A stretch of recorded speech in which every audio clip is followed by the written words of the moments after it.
플라스틱 오염에 대응하기 위해서 국제사회는 정부 간 협의를 통해 해양 환경을 포함한 플라스틱 오염에 관한 법적 구속력이 있는 국제 협약을 만들기로 합의했습니다. 이에 따라서 정부 간 협의 과정의 마지막 5번째 정부 간 협상위원회가 오는 11월 25일부터 12월 1일까지 부산에서 개최가 된다고 합니다. 이와 관련해서 우리 지역 환경 시민단체들이 플라스틱 협약 부산 시민행동이라는 단체를 만들어서 플라스틱 문제의 심각성을 알리고 해결책을 모색하는 활동에 나섰다고 합니다. 오늘은 관련 소식을 알아보겠습니다. 부산 환경운동연합 노현석 협동사무처장 지금 전화 연결돼 있습니다. 노현석 처장님 안녕하십니까? 네, 안녕하세요. 노현석입니다. 지난주 플라스틱 협약 부산 시민행동이 발족을 했는데 어떤 단체들이 함께하고 있습니까? 네, 기후위기 부산 비상행동, 부산 환경회의, 자원순환시민센터, 부산 경실련, 부산 YMCA, 부산 YWCA, 부산 녹색소비자연대 생명구물, 그리고 저희 부산 환경운동연합이 집행단위를 꾸리고 있고 16개 시민단체와 시민모임, 제로웨이스트 샵 등 총 25개 단체가 지금 함께하고 있습니다. 참가 단체는 제가 계속해서 모집 중이고요. 네. 국제사회가 해양 환경을 포함한 플라스틱 오염에 관한 법적 구속력이 있는 국제 협약을 만들기로 합의했다고 하는데 여기에는 어떤 내용들이 포함되어 있는지 설명을 좀 부탁드리겠습니다. 네, 플라스틱 오염은 지구상의 어느 한 나라만의 일이 아닙니다. 우리 삶도 살펴보면 일어나고부터 출퇴근 등하교를 마치고 다시 잠자리에 들 때까지 플라스틱과 마치 한 몸처럼 붙어 있습니다.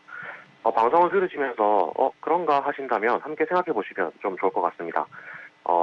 플라스틱 S사인 알람을 끄고 어두운 욕실에 불을 밝히는 플라스틱 스위치를 켜고 플라스틱 칫솔을 쓰며 플라스틱 통에 담긴 샴푸 바디워시를 사용합니다.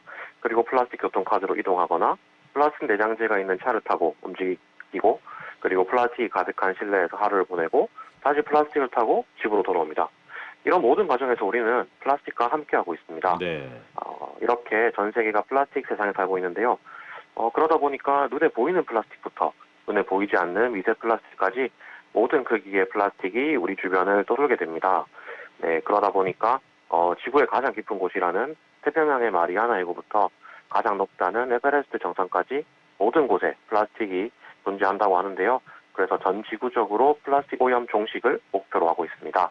네, 또한 현재 유한 플라스틱 오염 방지와 관련한 국제 환경 협약들을 조율하고 폐기물 관리 개선, 순환 경제를 포함한 자원 효율성 향상, 그리고 지속 가능한 플라스틱 생산과 소비의 모든 측면을 다루는 내용이 들어가 있습니다. 네, 이 플라스틱은 썩지 않는다고 해서 이렇게 처리하기가 상당히 힘들기 때문에 플라스틱을 줄이자, 줄여 나가자 이런 운동들은 오래전부터 시작이 됐는데 이번 달 11월 25일부터 부산에서 열리는 정부 간 협상위원회는 그러면 어떤 성격이고 최종적인 결과물이 그는 부산에서 나오는 겁니까? 어떻습니까?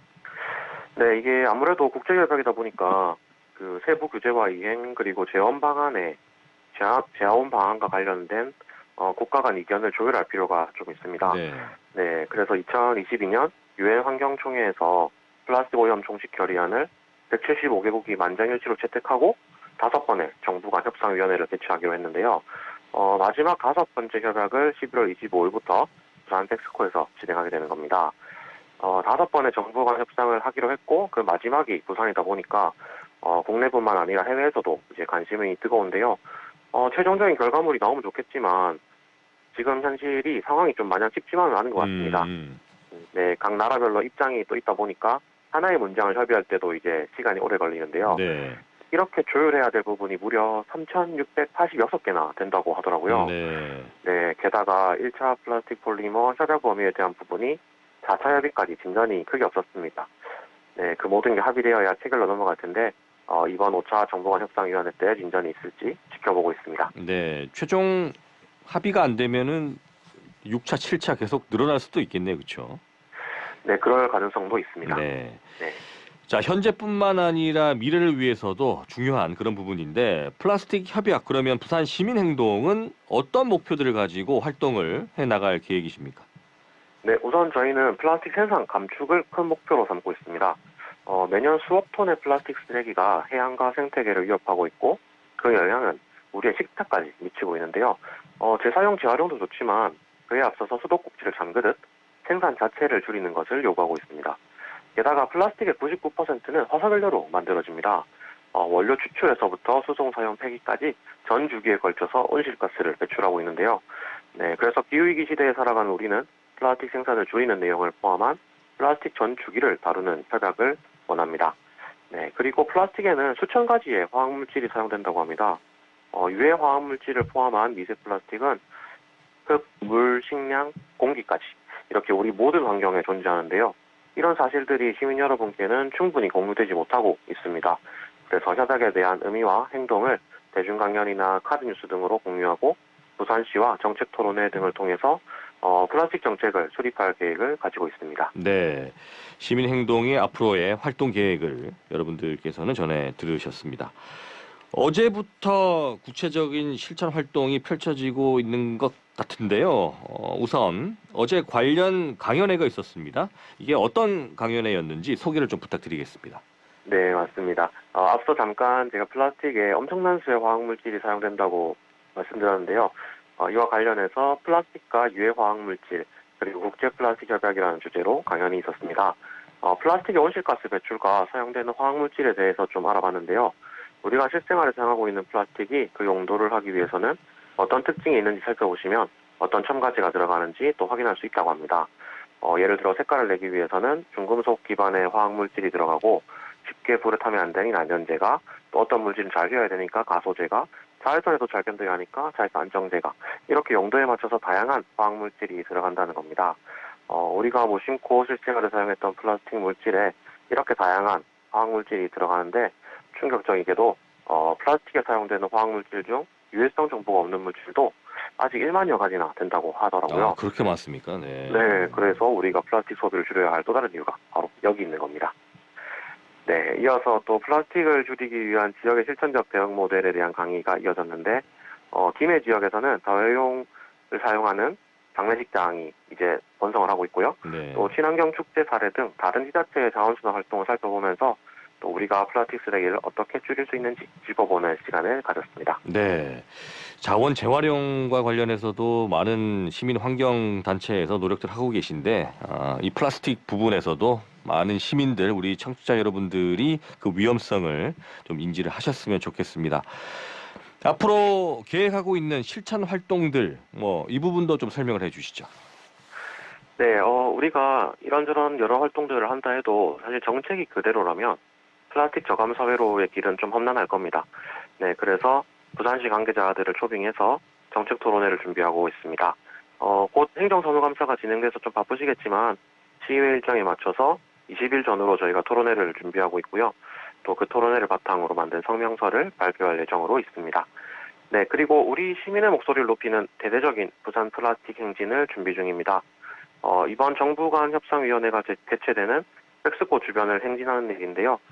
국내외 세계 시민 1천여 명이 11월 23일 토요일 오후 2시 올림픽공원에서 출발해 우리의 목소리를 높이는 시간을 기획하고 있습니다. 환경운동연합에서는 플라스틱을 잡는 사람들이라고 같은 날 플라스틱 버스터즈 행사를 1박 2일로 준비 중에 있기도 하고, 부산환경운동연합 SNS 홍보 채널에도 많은 관심 바랍니다. 네, 11월 23일에 열립니다. 그죠? 네, 행진 맞습니다. 일정이 있습니다. 플라스틱의 위험성을 알리는 많은 분들이 함께 해주시기를 바라겠습니다. 부산을 넘어서 전 지구적인 문제를 다루는 행사가 부산에서 열리게 되는데 시민들 또 관련 단체, 기관들의 관심이 좀 더 높아졌으면 좋겠다는 그런 생각을 하면서 마지막으로 우리 사무처장님께 한 말씀 좀 부탁드리겠습니다. 네, 부산이 이 플라스틱 협약 국제대회를 유치하면서 박형준 부산시장님은 세계적인 국제회의를 유치한 부산시는 플라스틱 문제뿐 아니라 전 지구적인 문제 해결에 앞장서는 도시로서 이미지를 제고하길 기대한다고 하였습니다. 그 말처럼 아직은 자원순환 정책에 좀 소극적인 부산시지만 공격적인 정책 수립과 실행으로 국제적인 플라스틱 협약을 유치한 도시답게 도시의 품격을 갖추면 좋겠습니다. 플라스틱 오염은 먼 미래가 아니라 오늘날 우리가 직시해야 할 문제입니다. 시민 여러분들도 많은 관심을 가지고 이번 대회를 지켜봐 주시면 고맙겠습니다. 네, 글로벌 허브 도시는 이런 여러 가지 부분에 있어서도 또 선도적인 역할을 하는 그런 도시가 돼야 된다는 것을 의미하지 않을까라는 생각을 해보면서 오늘 말씀 여기서 줄이도록 하겠습니다. 고맙습니다, 사무처장님. 고맙습니다. 네, 지금까지 노현석 부산 환경운동연합 협동사무처장이었습니다.